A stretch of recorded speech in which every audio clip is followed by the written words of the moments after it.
is January the 29th of 2023, or the 7th of Shvat, Tafshin Pei Gimel.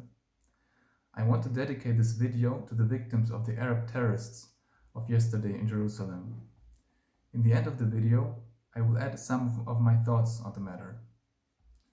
Yesterday on Shabbos, 7 Jews were murdered, Hashem Yinkom Damo, and some more are left in critical condition. Arutz Sheva writes the following. Their names are: number 1, Asher Natan, aged 14, was the youngest of the victims. Natan lived in a building very close to the synagogue outside which the terrorists opened fire. He was the oldest of 8 children and had left his home on Shabbos evening after the meal to meet up with friends. When his parents heard the shooting, his father ran out of the house to find his son.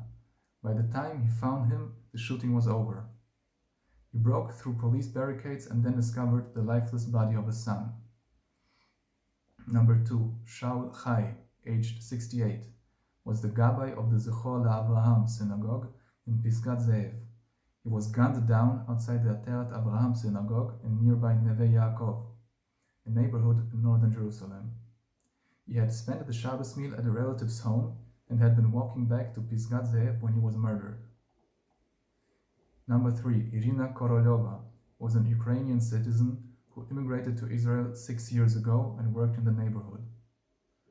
Number 4, Rafael Ben Eliyahu, another victim, was 56 years of age. His son, Matan, was seriously injured in the attack, but has since regained consciousness, although he remains hospitalized in serious condition. Number 5 and 6, a couple, Eli and Natalie Mizrahi, aged 48 and 45, were also murdered in the attack when they left their home to try and help the victims. Natalie was shot at close range as she performed CPR on one of the victims. Natalie had worked in the Hadassah hospital for the past 20 years, delivering food to the patients on the wards. She encountered hundreds of patients in the course of her work and made sure that they had hot food to eat and their needs taken care of. She was always ready and willing to listen to them and would always ask how they were feeling. And number 7, the 7th victim was 26-year-old Ilya Sosnasky. Then there was another woman called Rosa Alitsov. She survived. This is what her daughters state happened to their mother yesterday. She had gone out for a walk and suddenly she stopped short as she realized that a bullet had hit her in the leg, and then another one in her arm. They described she turned and saw the terrorist and said, "Please don't hurt us." And he actually replied, speaking in Hebrew. He told her that he wouldn't shoot at girls. Then he turned away and shot someone else, a young woman, in the head. May their blood be avenged. My thoughts. The Jewish people feels incredible sorrow for the loss of our precious brothers and sisters. I feel that the sane Jews in the world know that our leadership has been failing us for a long time.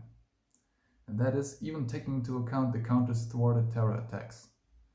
In my opinion, if the Jewish people want maximum security, and they should want that, we need to transform our political leadership from a reactive to an active one. Possibly the security situation in Israel right now is as sustainable as can be. But what we have now can never be enough. The leadership is weak, much too weak, and the enemy smells the weakness. If we want to rise above our situation and above our enemy, some changes need to happen. And until Hashem sends Mashiach, we need to learn to manage this enemy much more effectively.